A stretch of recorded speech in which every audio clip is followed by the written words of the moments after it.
Hi, this is Brother Barnes, and apparently it is a big favor to the school and perhaps to Alliant itself to clear excess PDF downloads.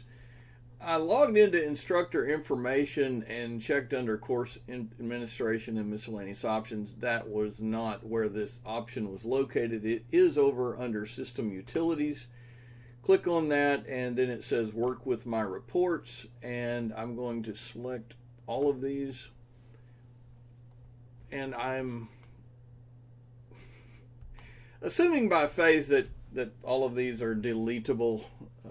Delete selected. Let's see what happens here. Oh, wow. Okay, so apparently it looks like I have quite a bit of misery that I am inflicting upon the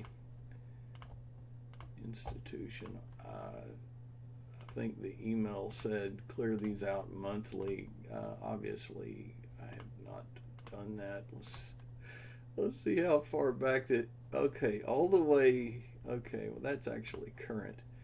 Well, there we go. We got it done. Keep up the good work, mates.